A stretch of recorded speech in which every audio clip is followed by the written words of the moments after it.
Assalamualaikum dan salam Malaysia Madani. Bersama saya Muhammad Aziz Rahim dalam Berita Pagi Sarawak edisi Ahad 20 Ogos. Kita mulakan dengan perkembangan ini. Dewan Perniagaan dan Perindustrian Dayak DCCI diseru untuk lahirkan lebih ramai pakar dan penyelidik dalam komuniti itu untuk membangunkan sektor ekonomi sedia ada. Premier Datuk Patinggi Tan Sri Abang Johari Tun Openg berpendapat komuniti Dayak perlu mengambil peluang mengkaji dan meneroka teknologi dalam sektor ekonomi baharu berdasarkan alam sekitar.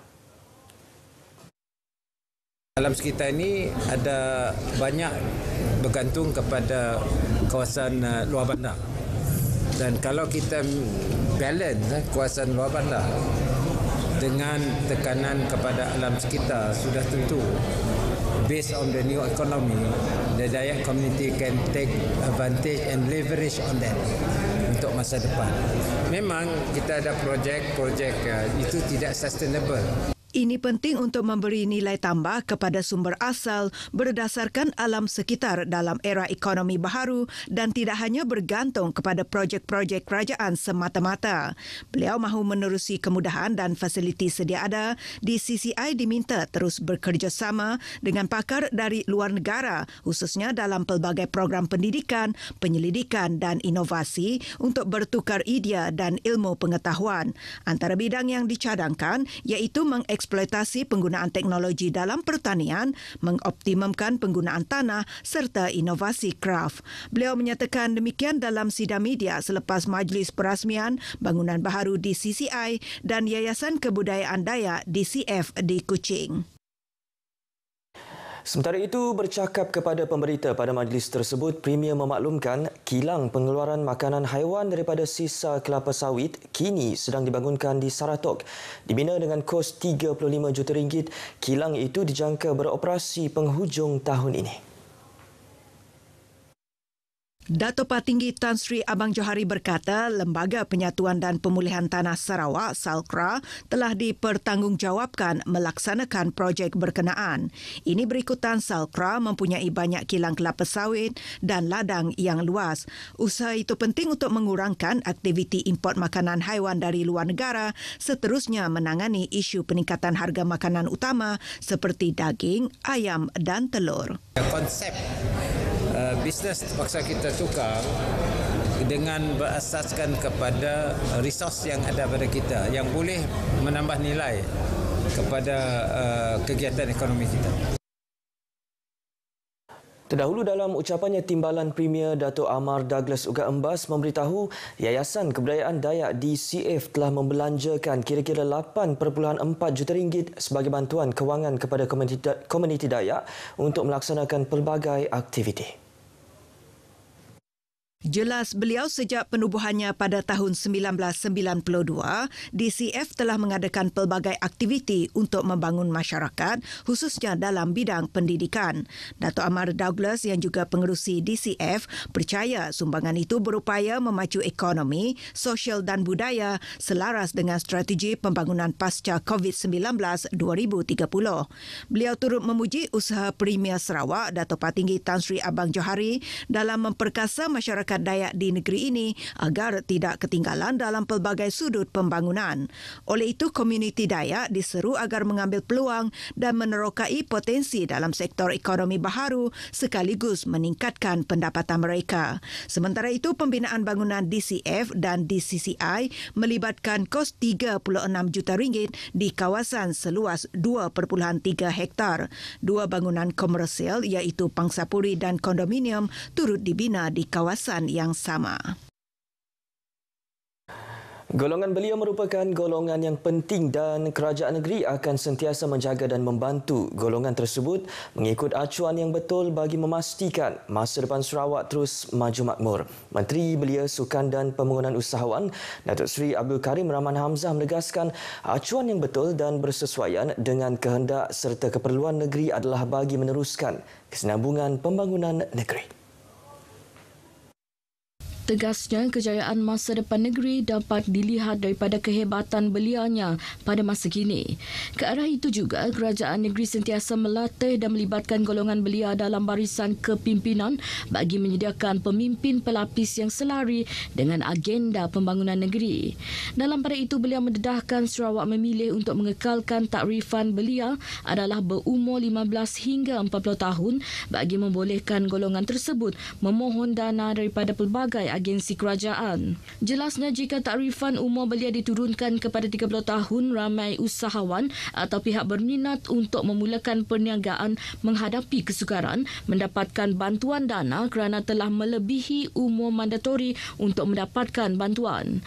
Datuk Seri Abdul Karim berucap merasmikan Karnival Sambutan Hari Belia Negara 2023 peringkat negeri Sarawak di Kota Semarahan semalam. Pada majlis tersebut, beliau turut menyampaikan anugerah Perdana Belia Negara kategori individu lelaki yang dimenangi oleh Ricky anak Andri, individu wanita Debbie Gibson anak Medan dan kategori pertubuhan dimenangi Kelab Belia Sejati Sadong. Sementara itu, Datuk Seri Abdul Karim memaklumkan sambutan Hari Belia Peringkat Negeri Sarawak akan diadakan di Kapit pada 2 Disember depan. Pemilihan Kapit adalah berikutan, bahagian tersebut belum pernah menjadi tuan rumah bagi sambutan Hari Belia sebelum ini. Pemilihan tersebut juga bagi mengwar-warkan pembangunan di Kapit yang kini boleh dihubungi melalui jalan darat. Sambutan anjuran Kementerian Belia, Sukan dan Pembangunan Usahawan itu dijadual akan dirasmikan oleh Premier Sarawak, Datuk Patinggi Abang Johari Tunopeng. Menteri itu turut memaklumkan Kementerian Beliau bersama dengan Kementerian Belia dan Sukan akan menganjurkan Karnival Sukan Riada penghujung tahun ini bagi mengeratkan silaturahim antara kedua-dua pihak. Sarawak Energy Berhad SEB mengalami kerugian lebih RM8,000 sebulan akibat kecurian elektrik di sebuah premis di Pujut Miri baru-baru ini. SEB dalam kenyataannya memaklumkan dalam operasi pihaknya bersama syarikat Sesko Berhad serta Kementerian Utiliti dan Telekomunikasi Sarawak telah menemui 40 pelayan pelombongan mata wang kripto dan kabel penoreh langsung di premis tersebut. SEB juga mendedahkan tahun ini sahaja 20 pengusaha telah terlibat dengan kecurian elektrik. 12 daripada mereka telah dibawa ke mahkamah. Kecurian elektrik merupakan kesalahan yang boleh dihukum di bawah Seksyen 33/5 Ordinan Elektrik. Pihak yang melakukan kesalahan boleh didenda sehingga RM100,000 atau penjara maksimum 5 tahun. Jelas SEB, perlombongan mata wang kripto pula menggunakan jumlah elektrik yang tinggi kerana ia beroperasi secara berterusan. Oleh itu, pihak terbabit bertindak melakukan penyambungan elektrik secara haram. Inisiatif pencarian bakat atlet orang kurang upaya Sarawak oleh Kementerian Pembangunan Wanita, Kanak-kanak dan Kesejahteraan Komuniti diteruskan di Sibu. Diadakan di 3 lokasi berbeza. Seramai 90 orang peserta dari sekolah-sekolah pendidikan khas di sekitar Sibu hadir ke sesi pencarian bakat ini. Menurut Presiden Persatuan Sukan dan Rekreasi Orang Kurang Upaya Sarawak PESRON, Matthew Chin, program ini dilaksanakan oleh Jabatan Kebajikan Masyarakat Sarawak dengan PESRON sebagai rakan strategik. Program di Sibu diadakan di Stadium Tertutup Stadium Tun Ahmad Zaidi dan Kolam Renang Bukit Lima di Sibu. Selain dari Sibu, ada di antara atlet datang dari Kenawi dan Betong. Untuk cari bakat baru supaya kita boleh gilap mereka ataupun cungkiu mereka supaya satu hari nanti kita tak ketandusan atau tak kekurangan atlet untuk mewakili Sarawak yang mempunyai rekod bagus dalam Paralimpik dan sukan OKU yang lain. Beliau memberitahu sambutan yang baik diterima oleh guru dan ibu bapa pada sesi kali ini.